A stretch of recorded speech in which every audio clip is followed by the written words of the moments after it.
Hey, Bulls Nation, it's your girl Queen Chill Mode, and I'm coming at you guys with just a random video. Just felt like having a few discussions about our Chicago Bulls.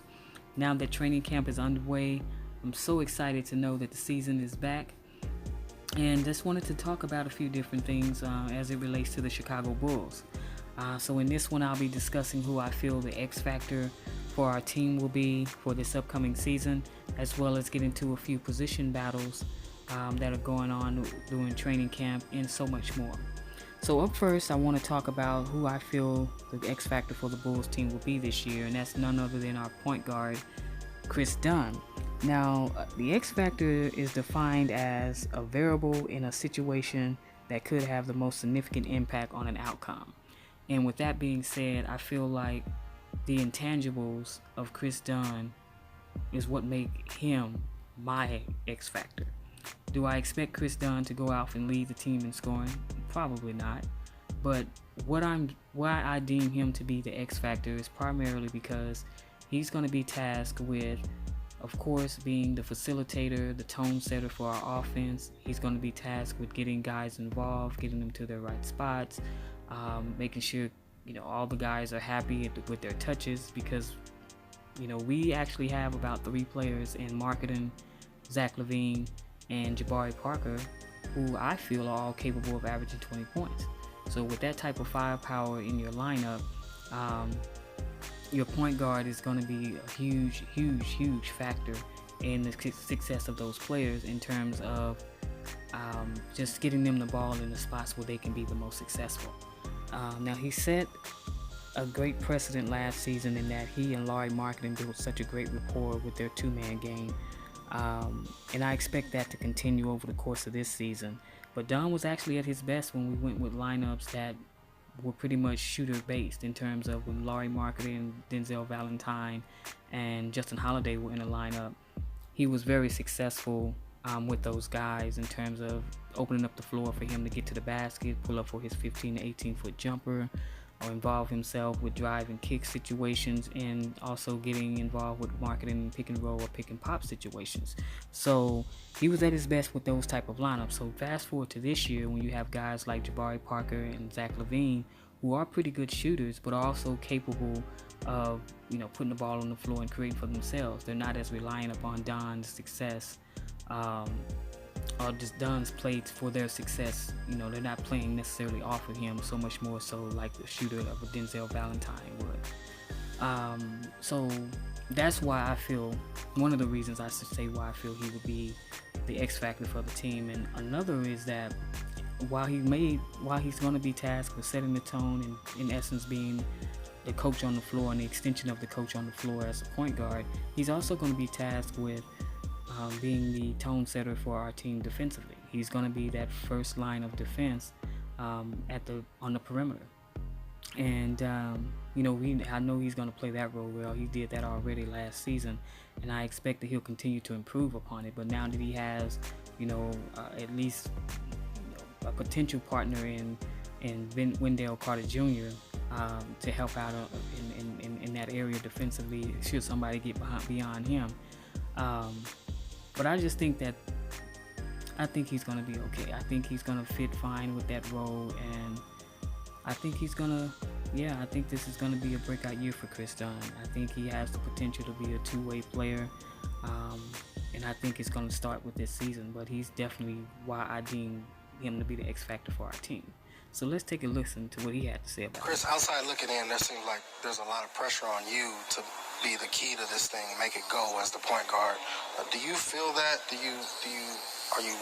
you cognizant of that? And how do you handle that pressure that it seems like you have? You might not even feel it, but do you? I don't feel no pressure. I mean, we got a great group of guys. The coaching staff, they're good with me, and I mean, it's a team basketball.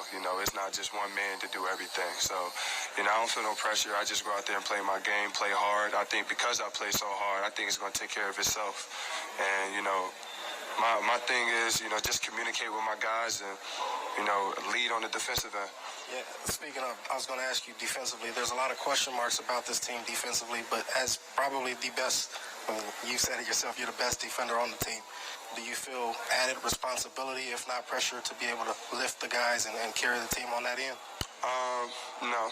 I mean, that's the coach's job, to make sure that everybody's in the right position, everybody understand, what we're doing defensively, but it's for me to communicate it on the court, what defensive schemes that we are in and make sure that the guy's in the right spot. But at the same time, I understand and I feel like I am the best defender we have.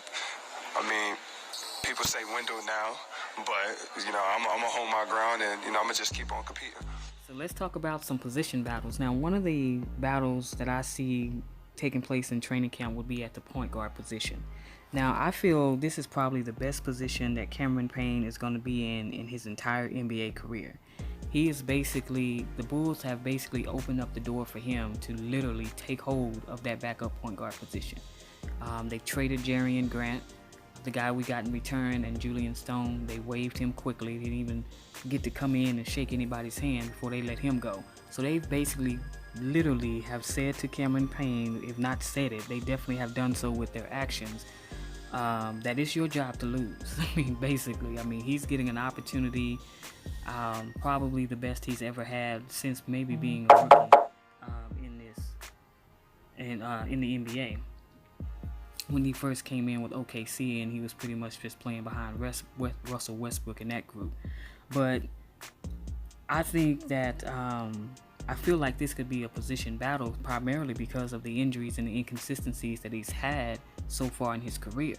The guys that we brought in to kind of compete with him for that backup role, in Ryan Archidinakano and Derek Walton Jr., are primarily guys who have spent a great deal of their professional basketball careers playing in the G League. So they're hungry. They're wanting to solidify their roles in the NBA. They're wanting to, be a part of the NBA. So they're going to go out and compete for it. So it's Cameron Payne's job to lose as far as I'm concerned. Speaking of Ryan Archidinakano, I think, he's a hard-nosed kind of guy. He's a guy who will get into you defensively, will make you work when you're trying to come up the court against him. He does a pretty good job of shooting from the outside, as well as, getting the team into his offense. So that'll work in his favor as he try to compete for that backup role spot, a backup point guard position. And also Derek Walton Jr. is a phenomenal shooter, and a great facilitator out of pick and roll situations. So his shooting ability, would make him an asset because it spaces the floor. So all these guys are competing for this position, and we'll find out who's going to be the last man standing. Now, another position battle is going to be on the wing position between the 2 and 3 spot. You got 3 guys competing for 2 spots. First up, I want to talk about Chandler Hutchison. He'll be competing for backup minutes at the small forward position. And that opportunity, he's got a golden opportunity now. Unfortunately, Denzel Valentine went down with an ankle injury that'll render him out for 1 to 2 weeks. So this is an opportunity for Chandler Hutchison to really take hold, if you will, put himself in a position to where he's gonna add more minutes to his game, or add more minutes, within the rotation, if you will, by the play that he does. He's a versatile player. He can shoot, he can create, he can get to the basket. He can be a facilitator out of pick and roll offense. So he has a lot of things going for him, and he's also a guy who can guard multiple positions. And a team that's devoid of a lot of great defensive players, that in itself can be an asset for him. So he'll get an opportunity to play a lot more in the preseason probably than he probably would have. But now it's up to him to make the most of it. And speaking of Denzel Valentine, even though he went down with the injury, I still think he's going to be a part of the Bulls rotation because of his outside shooting. This is a young man who shot about 38-39% from three-point range last season. And so on a team that's that's trying to perfect the pace and space style of offense, the more shooters you have, the better. And he's one of our best three-point shooters and one of our better playmakers for that matter. So he'll get his minutes, but what I'm talking about in position battle between him, Justin Holiday, and Chandler Hutchison is, who's going to be that rotation, who's going to be the guys that is going to be the sixth man, the seventh man, and the eighth man. Not somebody you're just putting in the game because, well, it didn't work with that lineup, let me try this. Or not somebody you're putting in the game because this guy went down with an injury, or not injury, but with foul trouble or something. But somebody that's going to be in there night in and night out. And so that's what I mean by the position battles with the rotation. And last but not least, Justin Holiday. Now, Justin Holiday is slated to start tomorrow in the Pelicans game, an opening preseason game, primarily because of the injury to Lauri Markkanen. But the reason why I feel like it's a position battle, because you just don't know. You don't know what direction the Bulls will go in. Will they just go with the best players, or will they just go with the young players and try to develop them and get them as many minutes as they can? Kind of similar to last year when they took him and Lopez out of the lineup just so they can get their young guys some opportunities and, of course, the tank. But now with the focus being past tanking and more or less towards developing and, growing this team, do you continue to play a guy who you know what you're going to get night in and night out from Holiday in terms of his leadership, his shooting ability, and his solid perimeter defense, or do you go with somebody younger just because you just want to rebuild and see what you have and do an evaluation season? So that is my take on that position.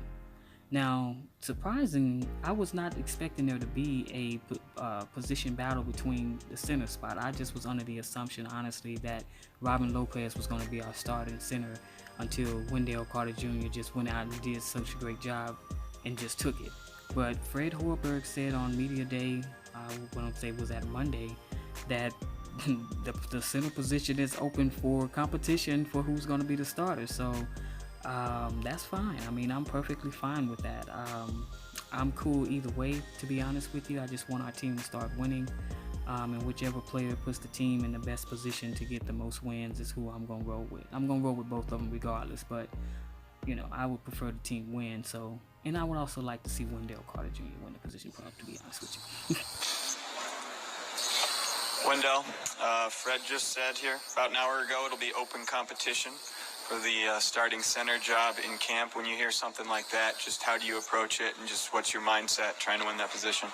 Going into training camp, I just want to improve myself each day. After each workout, be able to look at myself and say, I got better today. That's all I'm focused on. Is it a goal, though, to win that job? Is it a goal to win that job? I mean, of course, competitiveness is a part of this game. I am a competitor, but at the end of the day, it's not going to make or break me. Whatever the coaches decide is going to be the correct choice, and I'll be all right with that. Is there one teammate that's really taken you under the wings, showing you the ropes, teaching you things, or you're picking their brain, etc.? Yeah, Robin Lopez. He's been in this league for a very long time. He knows exactly what it takes, to stay in this league and be well known in this league. So that's someone I do look for a lot of advice, and he's definitely helped me a lot.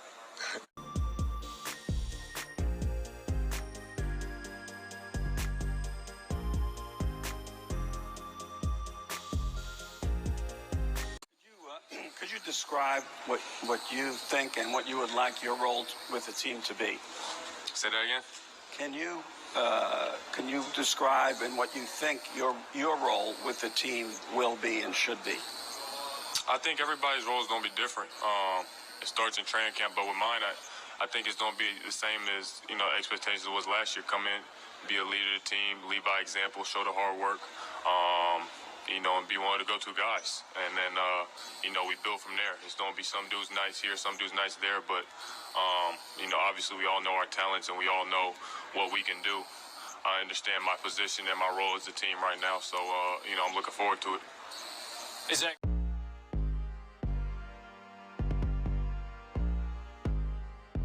We all can play defense. Everybody in the NBA can play defense. We're some of the most athletic people in the game. It's just, that determination and that learning and the curve. It's with us being able to put the work in. And, these last couple of weeks, we've done really well. I know personally, I've always been really good on the ball. I don't know if a lot of you guys can tell me that I'm not good on the ball. I've always had problem off weak side and stuff like that. So that's the main thing you hammer in and try to focus. People are going to talk regardless. It's a story. Let's talk about defense, bad this, bad that, but I think we're always looking for the positives and showing where we can grow. Because, you know, we all know how explosive we can be on the other end. If we get that down, we don't be scary. You said focus off the ball. Yeah. Is that the thing with you? That you just have to stay engaged? I think with mine is just knowing the position and not relaxing. You know, I've always been really good on the ball, and once that ball swings, I relax, and that's where you can get caught off guard. So I watched a lot of film. I was watching, you know, with coach and different things like that on how you can stay engaged and always have your teammates back in rotation. It's getting there, and I think we're gonna have a good run at it with camp.